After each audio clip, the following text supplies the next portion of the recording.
Vous vous basez sur le Coran. Ouais. Nous, on se base sur la Bible. Et dans la Bible, le mariage, c'est un cadre qui a été établi par Dieu. Dans l'islam, bon, peut-être pas pour les femmes, mais les hommes sont autorisés à se marier avec des personnes, une femme chrétienne ou une femme juive. Ok. Une Et femme pas pour les musulmane. femmes. Salam alaikum à tous, bienvenue sur Mustalk, l'émission qui recherche l'équilibre entre la foi et les relations amoureuses.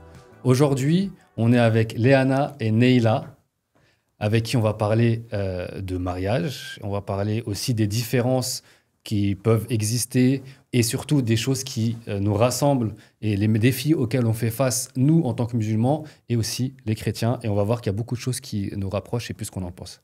Comment tu vas, Léana ? Salut à tous, bonjour. C'est un honneur d'être avec vous sur le plateau. Je m'appelle Léana, je fais partie de l'équipe Even, qui est une app de rencontre chrétienne. Et aujourd'hui, j'ai le plaisir d'être avec vous pour échanger sur ce sujet qui nous tient tellement à cœur. Alors moi, quand au début, j'ai su que tu allais venir discuter avec nous, j'avoue que je ne savais pas qu'il existait aussi une application de rencontre chrétienne. Okay. Et après avoir regardé un petit peu, je me suis rendu compte, en fait, on fait face aux mêmes difficultés. Et est-ce que tu peux nous dire comment et dans quelle logique a été créée cette application au début ? Bien sûr. Alors, Even, c'est une application qui est née parce qu'il y avait un besoin, c'est-à-dire qu'il n'y avait pas d'application chrétienne gratuite. À l'époque, ça n'existait pas forcément. Et c'est l'idée des deux fondateurs qui étaient eux-mêmes célibataires à l'époque et qui se sont dit que ça serait plutôt pas mal de pouvoir élargir un peu leur cercle social et de pouvoir rencontrer plus de personnes. Donc, ils ont décidé de créer l'application et de répondre à ce besoin en fait, pour pouvoir justement aider un maximum de personnes et s'aider eux-mêmes aussi. Et d'ailleurs, c'est très très drôle parce qu'il y a un des cofondateurs, Pierre, qui a rencontré l'amour sur cette même application. Donc c'est de ce projet en fait qu'est née l'app et c'est ainsi que Even a existé. Super intéressant. Et ça fait combien de temps que cette application existe ? Alors officiellement, l'application a été lancée en 2020, mais c'est un projet qui date de plus de 7 ans. Ils étaient tous les deux amis d'enfance et ils discutaient, ils essayaient de réfléchir ensemble à comment créer le truc. Ils avaient tous les deux un boulot. Je sais que Giral, lui, il était dans tout ce qui était son, ingé son. Et Pierre, lui, il était médecin, donc en médecine. Et ils ont tout lâché pour se concentrer à fond sur ce projet. Ok. Au fond, les musulmans et les chrétiens, on a la même problématique quand on recherche notre moitié pour se marier, qui est de trouver une personne avec les mêmes valeurs, la même vision de la vie, tout ça dans le prisme de la religion, justement. Et comment Even met en place, ou comment elle fait en sorte, justement, que les personnes puissent trouver ces personnes-là sur l'application ? Alors, en fait, c'est simple. Sur Even, tu as la possibilité de choisir ta sensibilité religieuse, par exemple, parce que je pense que comme chez les musulmans, il y a plusieurs courants chrétiens. Et donc, tu peux choisir ta sensibilité. Tu peux aussi dire si tu es assez investi ou si c'est plus culturel ou par rapport aux valeurs. Donc, ça permet aussi aux gens de se retrouver de cette même manière. Donc, c'est ainsi que les gens peuvent en fait tout simplement retrouver des personnes qui partagent la même foi, les mêmes valeurs et même parfois le même courant. Du coup, quand tu évoques un peu ce sujet, ça me fait un peu sens à Meuse, parce que du coup, nous aussi, ce qu'on propose sur l'application, c'est vraiment de pouvoir, pas matcher, mais avoir des profils qui leur sont proposés en fonction de tous ces facteurs-là. Nous, pareil, on a différents courants. Bon, celui qui est plus ou moins le plus répandu en France, c'est le courant sunnite. Mais voilà, on a aussi le niveau de prière.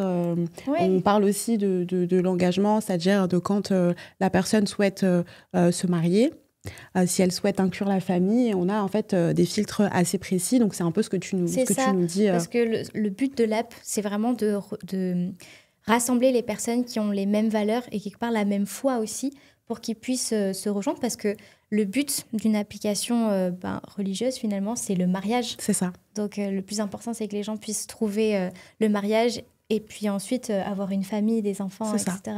Ouais, donc c'est un beau point en commun entre, du coup, les deux applications. Et moi, j'avais également une question, parce que, bon, le mariage, je suppose que c'est quand même quelque chose qui est assez aussi important dans le christianisme. Nous, dans la religion musulmane, on a certaines règles à respecter, notamment avant le mariage, comme la chasteté, Oui. le fait d'éviter de céder à la tentation et de se retrouver dans des endroits propices. Nous, on a aussi ce qu'on appelle la muqabala chez nous. C'est du coup en vue de se marier, la rencontre entre les deux futurs prétendants. Okay. Donc voilà, en présence du tuteur, le mahram en arabe.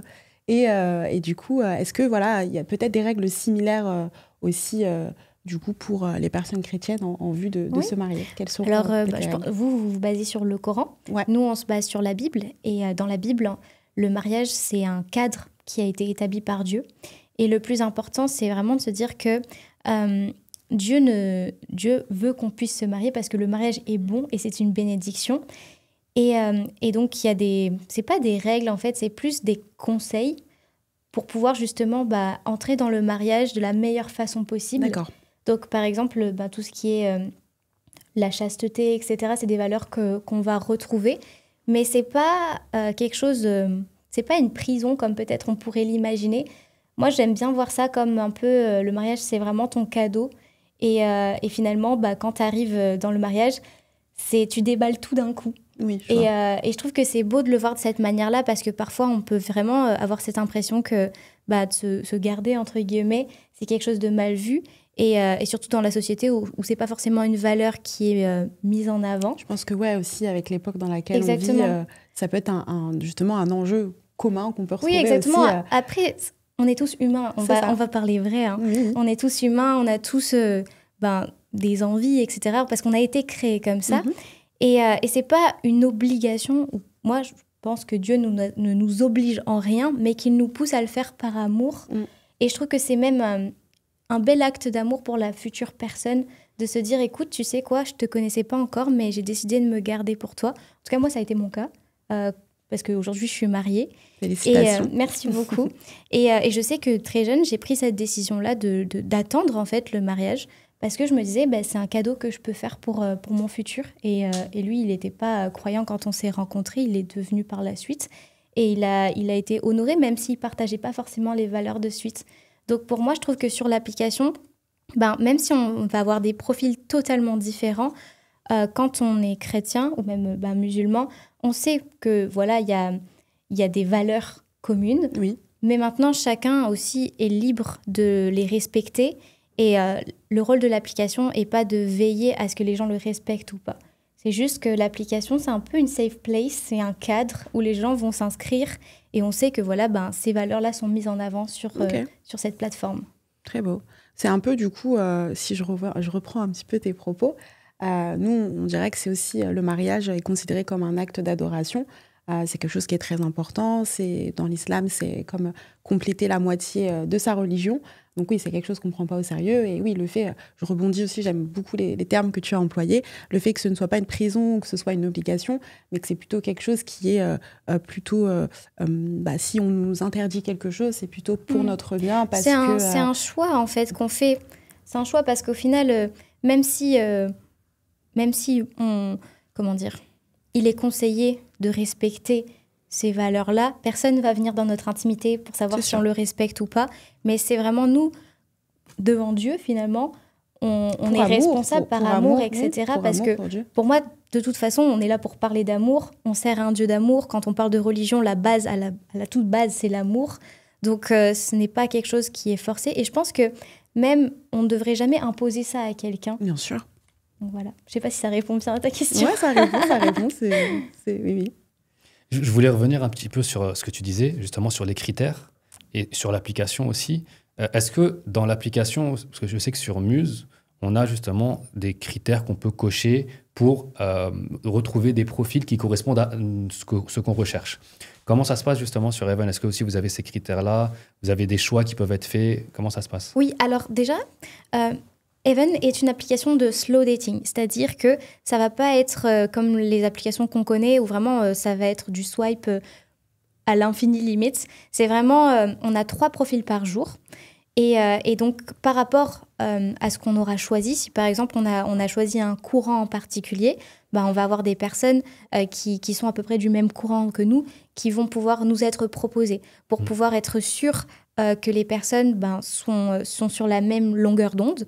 Parce que même si on partage une foi commune, on a des pratiques différentes, on a des façons de faire différentes, des courants de pensée qui peuvent varier. Et le but, c'est vraiment de pouvoir rassembler des personnes qui pourront avoir un match. Donc, c'est ça le plus important. Alors, il y a ça. Et puis, également, les personnes, quand elles ont les 3 profils qui apparaissent, elles peuvent choisir de liker un élément du profil. Ça peut être la bio, ça peut être une photo. Et ainsi, pouvoir avoir un premier sujet de conversation. Et c'est comme ça que les gens peuvent entrer en communication. Je ne sais pas comment ça se passe sur Muse. Ouais, c'est un peu... ce ne sera pas par rapport à une chose. On va plutôt mettre en avant les points communs de chacun. Mais on propose aussi des phrases, ce qu'on appelle icebreaker, donc les brise-glaces, qui permettront justement à l'un ou à l'autre de faire le premier pas.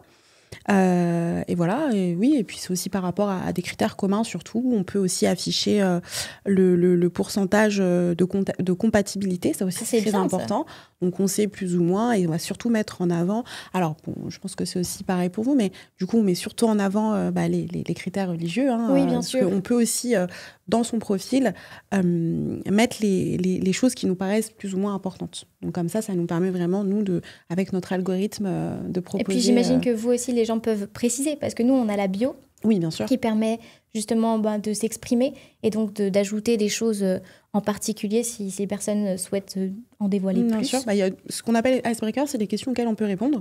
Donc une personne qui dit ça peut être sympa, on a vraiment une multitude de choix. Pareil. On a des questions et voilà, ça. Et ça permet vraiment aux gens Mais c'est vraiment bien. de pousser. Dites-nous dans les commentaires, c'est intéressant de savoir si vous aviez déjà répondu à ces questions. Est-ce que vous êtes inscrit sur Muse? Ça peut être sympa aussi de savoir. Moi, je suis curieuse. Et puis on retourne aussi également à la question pour Even. Exactement. Est-ce que vous êtes inscrit sur Even?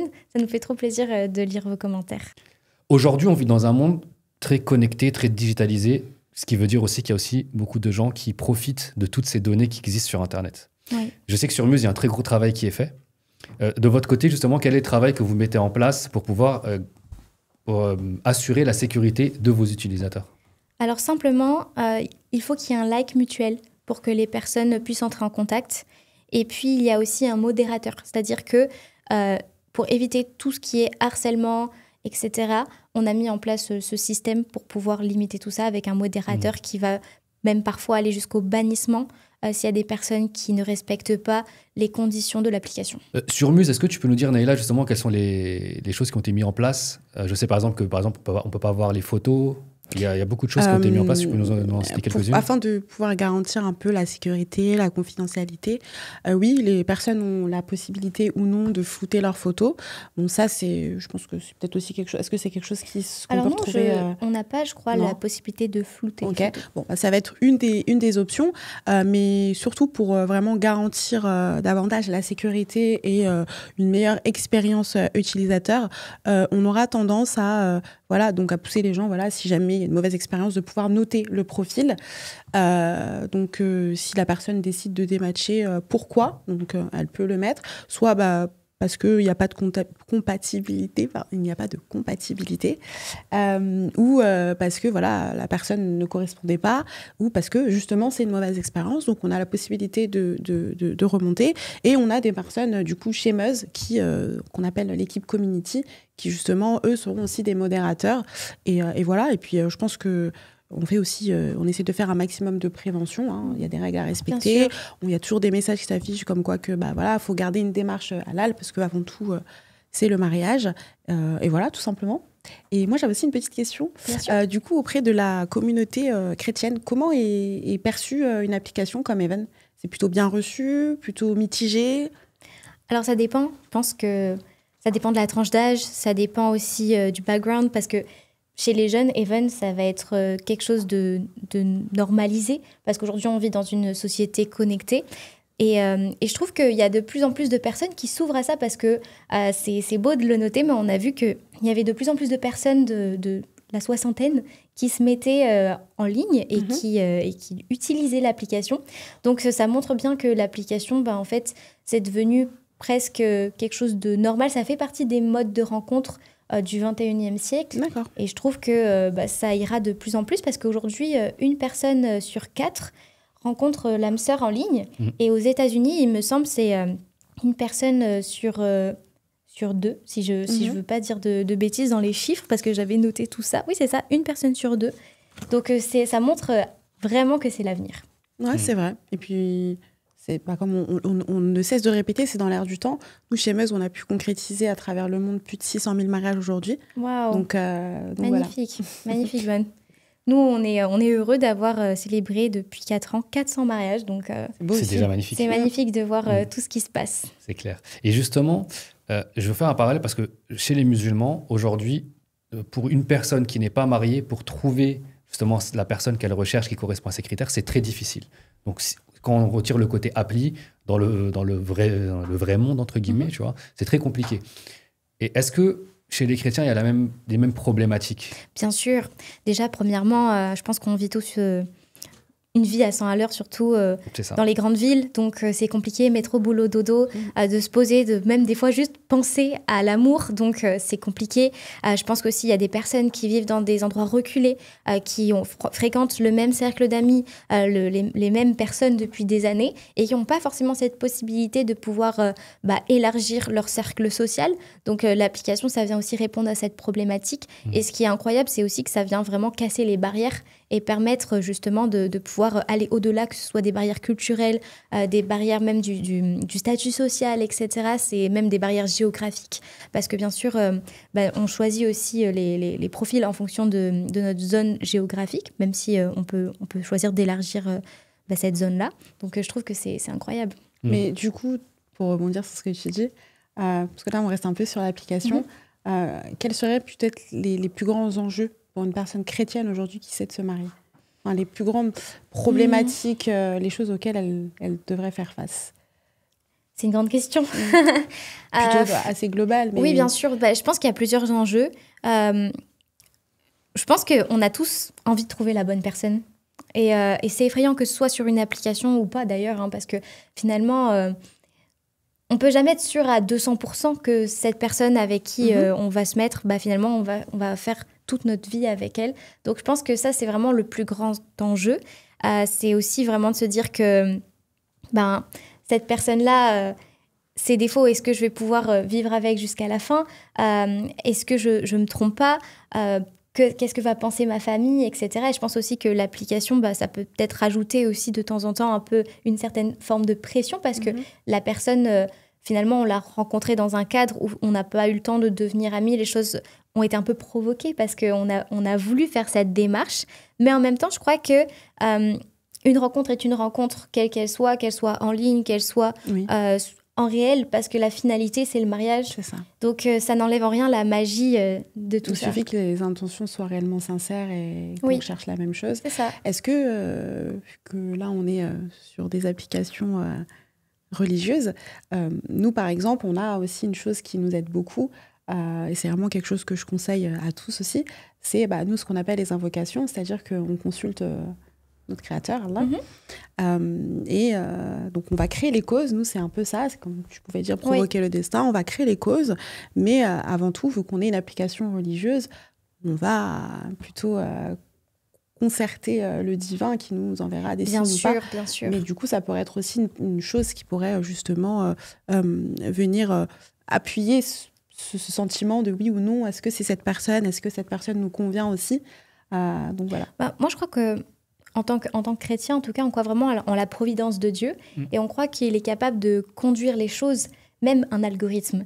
Donc, comme je dis, je pense que quand on est croyant, on a ce désir aussi de placer notre foi en Dieu, de croire qu'il mettra la personne sur notre chemin, qui conduira les choses, que cette personne-là n'arrivera pas là par hasard, que les moyens finalement lui appartiennent et que si ça ne s'est pas fait finalement en présentiel, c'est que ça devait se passer de cette manière-là. Donc c'est aussi quelque part un acte de foi et c'est aussi pour cette raison, je pense que les gens choisissent de se mettre sur une app de rencontre religieuse parce qu'il y a cette dimension spirituelle qu'on ne va pas forcément trouver ailleurs. C'est vrai. Donc, je pense qu'on se rejoint pas mal sur ce point. Tout à fait d'accord. Et justement, pour revenir sur ce que tu viens de dire, je sais que, par exemple, chez les musulmans, il y a beaucoup de gens qui se marient grâce aux applications, mais qui ne l'assument pas. Oui. Tu vois, qui, par exemple, ils ne vont pas le dire. Oui, ils ont un peu peur. Il y a une forme de tabou un peu ouais. autour des rencontres en ligne. Je sais qu'il y a des gens qui se marient, mais qui ne le disent à personne. Ouais. Est-ce que justement, comment le fait des rencontres en ligne religieuses, entre guillemets, sont vues dans la communauté chrétienne? Je pense qu'il y a beaucoup de gens qui ont peur que ça enlève le romantisme. Notamment, j'imagine les femmes, peut-être qui nous regardent, ont un peu cette impression que oui, si je raconte mes histoires un jour, notre histoire d'amour à nos enfants, ils vont pas trouver ça romantique qu'on se soit rencontrés en ligne. Mais je crois que le romantisme, c'est quelque chose qui se crée et c'est quelque chose qui s'entretient. Donc, si cette personne-là a été rencontrée en ligne, mais que lors de la première rencontre, elle je sais pas, elle sort le grand jeu, qu'elle arrive avec un bouquet de fleurs, etc., pourquoi est-ce que ce serait moins romantique qu'une rencontre dans le présentiel, finalement? Donc, je pense que c'est vraiment la grande peur que certaines personnes peuvent avoir. Je ne sais pas si c'est la même chose de votre côté. Alors, nous, c'est plus le côté un peu tabou. C'est une chose qui n'est pas assez, qui n'est pas bien vue, entre guillemets. C'est ça. C'est surtout la peur de ce qu'on pourrait dire, de ce qu'on pourrait penser. Mais c'est vrai que oui. Pourquoi est-ce que chez les musulmans, c'est quelque chose qui...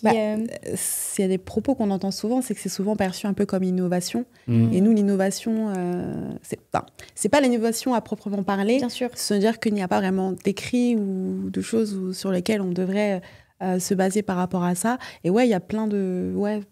c'est perçu comme... Une certaine peur de l'inconnu. C'est un peu ça, ouais. C'est un peu. Je pense que c'est l'inconnu et le jugement aussi. Oui, bien sûr. Le jugement, peur du jugement des autres. Je pense que c'est plus la peur du jugement des autres que tout simplement de se dire je vais dans quelque chose où. Parce qu'ils disent il y a peut-être un bien pour moi. Et comme tu l'as dit, nous aussi, on croit beaucoup au destin. Et on sait que rien ne peut se passer si Dieu ne l'a pas décrété. Oui, c'est ça. Donc, effectivement, dans la même logique, si tu vas sur une application avec toujours, comme on disait tout à l'heure, avec une bonne intention, parce que c'est ça qui fait la différence au final. L'intention, on n'en parle pas assez, je trouve. Mais. Quand on sort de chez nous le matin, par exemple, tout dépend de notre intention. C'est-à-dire que si tu sors dans l'intention de faire quelque chose de bien, tu vas trouver 300 occasions devant toi pour faire du bien. C'est vrai. Et si tu pars dans une intention pour faire du mal, tu vas trouver 300 occasions pour faire du mal, mais tu vas occulter, tu auras un voile devant le visage, tu ne verras pas les occasions pour faire le bien, parce que ton intention sera pour faire le mal. Donc si tu vas sur l'appli pour faire le bien, donc tu vas essayer de trouver une personne, que ce soit un homme ou une femme, qui va correspondre à tes critères pour aller dans le bien et rester dans les décrets de Dieu, entre guillemets, ça va dans le bon sens. Mais malgré tout, la vision des gens sur cette manière de faire, comme tu disais, nous, ce qu'on dit, c'est donc une innovation, c'est une invention qui n'est pas... On a toujours peur de l'inconnu, finalement. Ça. Et donc, c'est une chose qui est inconnue dans le monde, parce que l'islam, ça fait quand même quelques siècles que ça existe. Les applications, ça fait quelques années. Donc, en termes de rapport de temps, ça fait beaucoup moins de temps. Et donc, on a l'impression que c'est encore quelque chose qui peut être néfaste pour la communauté, plus que bénéfique. C'est l'image générale qui est un peu faite. Alors qu'en vrai, tout dépend de l'intention de la personne. C'est ça. Et justement, je pense que c'est ça qui fait la différence, c'est que les intentions sont bonnes, mais la vision extérieure est mauvaise. Et donc, le poids de la vision extérieure sur le choix des gens fait que les gens ont peur de le dire ou de l'assumer. Moi, je trouve que, quelque part, l'application est même plus rassurante qu'une rencontre que tu peux faire en face-to-face, parce que sur l'application, déjà, tu connais la sensibilité de la personne avant même de lui parler. Tu connais sa sensibilité, tu sais quelles sont ses aspirations, tu sais quel est son degré d'engagement. Donc, finalement, c'est des choses que tu n'as pas, des informations que tu n'as pas forcément quand tu rencontres une personne et que, limite, tu la vois et t'as un coup de foudre ou que c'est une personne que t'aimes bien, etc. Donc, moi, je trouve que ça met quand même un cadre qui nous permet d'entrer dans la discussion de manière sereine, avec déjà une idée de ce qu'on est venu chercher. Donc ça enlève un peu la peur et la crainte qu'on peut avoir déjà et les stéréotypes qu'on peut avoir sur les applications. Et puis, ce que je trouve aussi bien de souligner, c'est qu'on reste libre, quoi qu'il arrive. Comme dans la vraie vie, finalement, on peut décider de ne pas revoir une personne ou de ne pas continuer une relation. Sur l'application, c'est même encore plus simple. On peut juste décider de ne pas voir la personne ou de ne pas lui parler ou de ne pas continuer.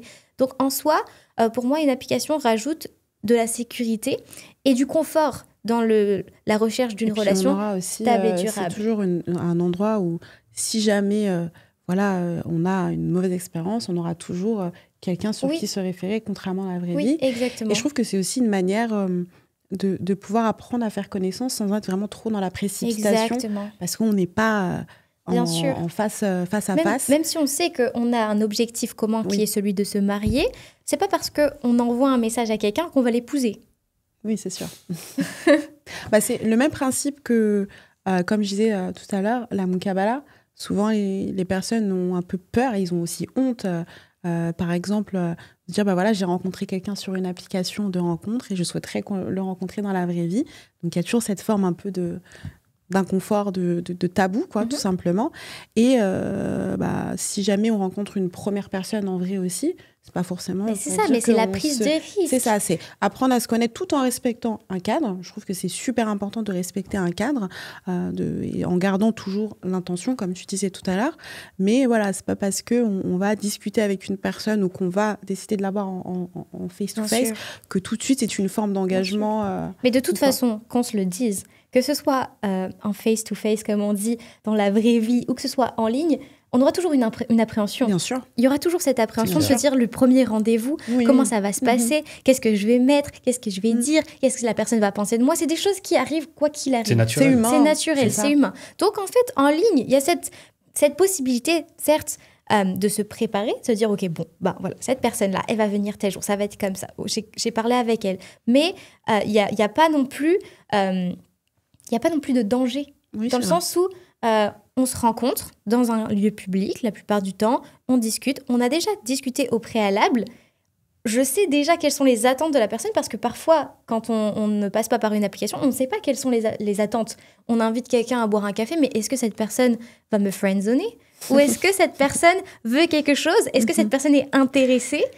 Donc, c'est vrai que dans ce cadre-là, quand on se rencontre sur une application, en principe, on part du principe que c'est le mariage qu'on recherche. Bien sûr. Et que surtout sur une application religieuse, en tout cas une application de rencontre religieuse, on ne va pas jouer au domino. Le but, c'est vraiment de construire quelque chose et d'avoir un avenir.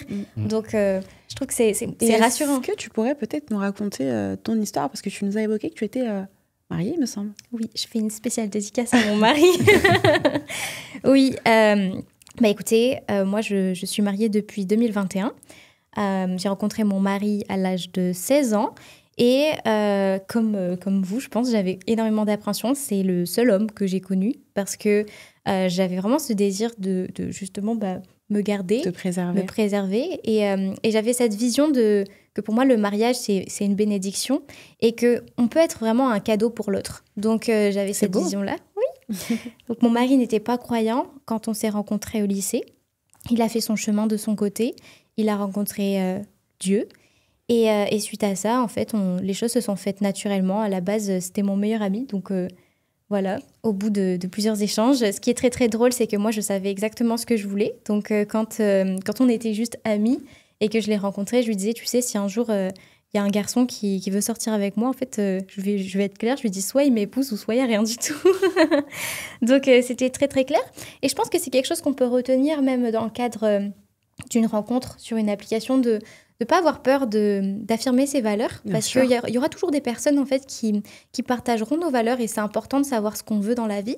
Parce que comment trouver l'âme sœur, comment trouver quelqu'un si on ne sait pas ce qu'on veut et nos aspirations. C'est vrai. Donc ça, je trouve que c'est important. Je pense que c'est la meilleure manière d'attirer la bonne Bien personne. sûr. Moi, je dis toujours, on attire ce qu'on est. C'est vrai. Exactement. Donc si on est quelqu'un de sérieux, on est quelqu'un qui sait où on veut aller et pas parfait parce que personne ne l'est, mais que juste on est droit dans nos bottes, on va attirer des personnes comme ça. Maintenant, si on fait n'importe quoi, qu'on n'a pas forcément d'aspiration profonde, qu'on veut juste s'amuser, on va attirer des personnes comme ça aussi. Donc c'est important de se poser cette question si on veut avoir un mariage solide. Comment j'en suis aujourd'hui, où j'en suis dans ma vie, est-ce que je suis quelqu'un de solide ? Parce que si moi je veux quelqu'un de solide, je dois aussi être capable d'offrir en effet, cette chose-là en retour, en fait, cette solidité. Assumer et représenter nos valeurs, c'est ce qui te rend plus fort en fait. Exactement. C'est même encore plus que ça, je trouve, parce que les valeurs, comme on dit, l'application de rencontre se base sur des valeurs communes. Donc plus nos valeurs vont être fortes et plus on va attirer des personnes avec ces mêmes valeurs et donc on sera sûr de pouvoir matcher avec la personne concernée.